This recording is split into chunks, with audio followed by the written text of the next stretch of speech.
मेरा सभी को नमस्कार।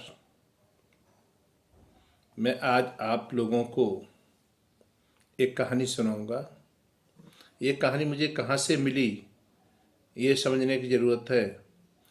2 वर्ष पूर्व हमारा लड़का विकास मिश्रा दक्षिण कोरिया गया था। वहाँ उसकी मुलाकात उत्तर प्रदेश में चंदौली जिला के रहने वाले नवीन जी से हुई थी और वो अच्छे मित्र हैं हम लोगों के।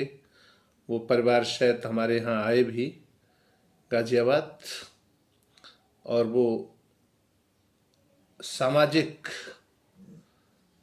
जो मुद्दे हैं उन पर अक्सर लिखते रहते हैं।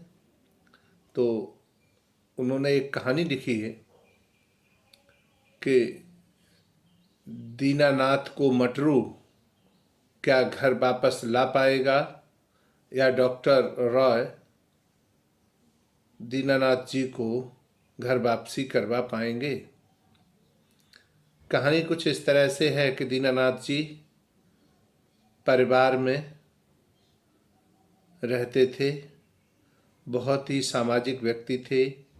उनके परिवार में बहुत लोग थे, सब एक दूसरे से मिलते जुलते थे। अपनी कोई समस्या होती थी तो एक दूसरे के पास रखते थे, जिससे उनकी समस्याओं का समाधान हो जाता था। बड़ी से बड़ी समस्या अगर है और आपस में बांट ली जाए तो वह बहुत ही छोटी हो जाती है। समय धीरे धीरे बदलता गया, परिवार बड़ा होता गया।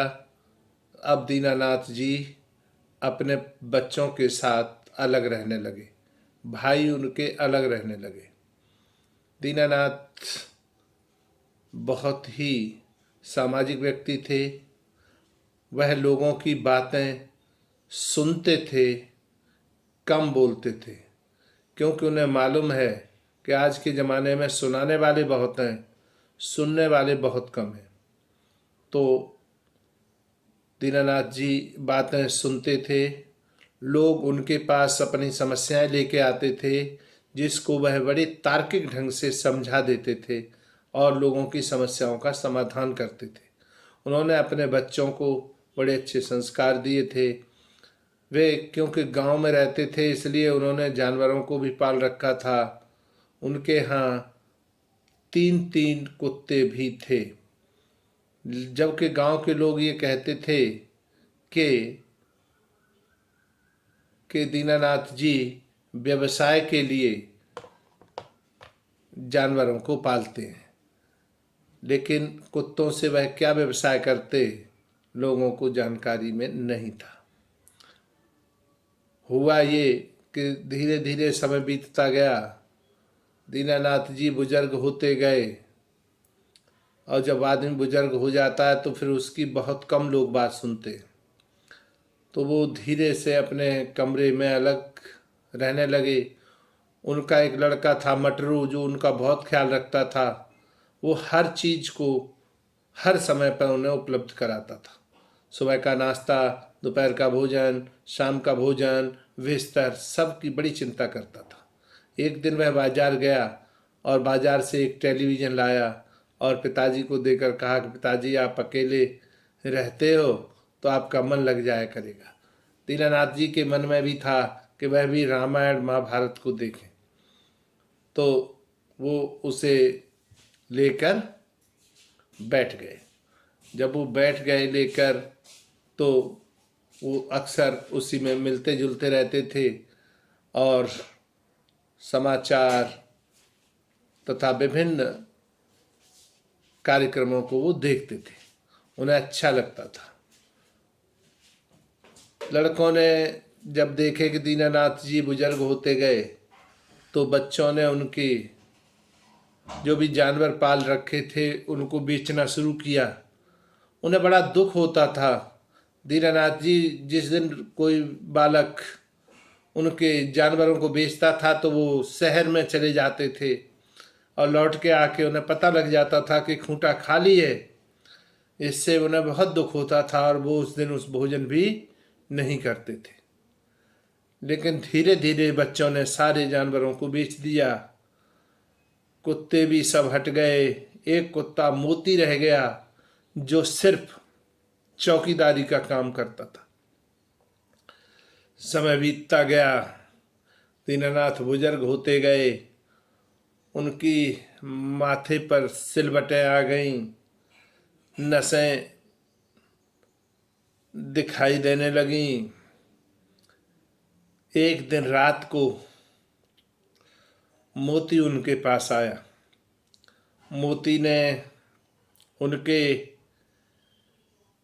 पैरों को छुआ और अपने बालों से दीनानाथ जी के शरीर को सहलाया। दीनानाथ जी समझ गए कि इसे कोई विकट परेशानी है, तो उन्होंने पूछा, क्या आपको रोटी नहीं मिलती क्या? क्योंकि उन्हें मालूम था ये बेजुबान है, बोल नहीं पाएगा। वो उससे बातें करते थे और ये कहने लगे कि अगर आपको रोटी नहीं मिलती है तो जब मैं रोटी खाता हूँ तो उस समय आ जाओ, तो मैं तुम्हें 2 रोटी दिया करूँगा। ऐसा लग रहा था कि मोती उनकी बात सुन रहा है, लेकिन बोल नहीं पा रहा है। उन्होंने कहा कि तू यहीं आ जाया कर और यहीं सोया कर, मैं तुझे अपने चौकी के नीचे बोरी बिछा दूंगा, उस पर बैठा कर, सोया कर यहीं पर। इस तरह से वो बातें करते करते सो गए। सुबह को जब दीनानाथ जी जागे तो उन्होंने देखा कि मोती उनके पास बैठा है। मोती ने उन्हें देखा तो वो समझ गए कि मोती आज यहीं सोया है, और मोती को उन्होंने कहा कि अच्छा भाई, ठीक, बहुत बढ़िया, आप अच्छे हैं, सोए यहाँ पर, बहुत बढ़िया, आपने हमारी बात मानी। अब मोती शाम के समय उनके पास आ जाता था। मटरू की पत्नी ने कहा कि भाई, मुझे ऐसा लगता है कि पिताजी की जो मानसिक स्थिति है वो खराब हो गई।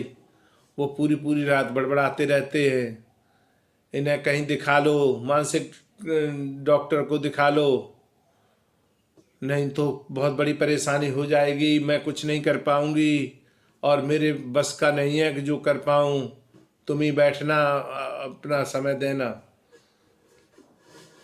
मटरू ने भी रात में ऐसी बातचीत सुनी, क्योंकि वो कुत्ते से अपनी बातें करते थे।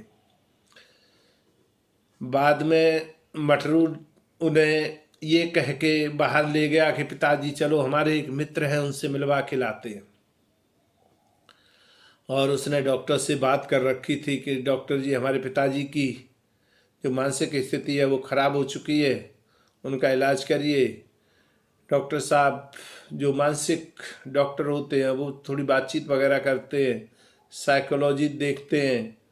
तो उन्होंने दीनानाथ जी से बात की और बातचीत करके उन्होंने ये जान लिया कि ये बिल्कुल ठीक है, इनसे कोई बात करने वाला नहीं है, क्योंकि ये बुजुर्ग हैं। तो डॉक्टर साहब ने मटरू से पूछा कि ये तो ठीक है, लेकिन ये बताओ कि आपके घर में मोती कौन है? अब मटरू की स्थिति खराब हो गई। मटरू ये कहने के, बताने के लायक ही नहीं था कि मोती कौन है। बोला, हाँ, घर का ही सदस्य है।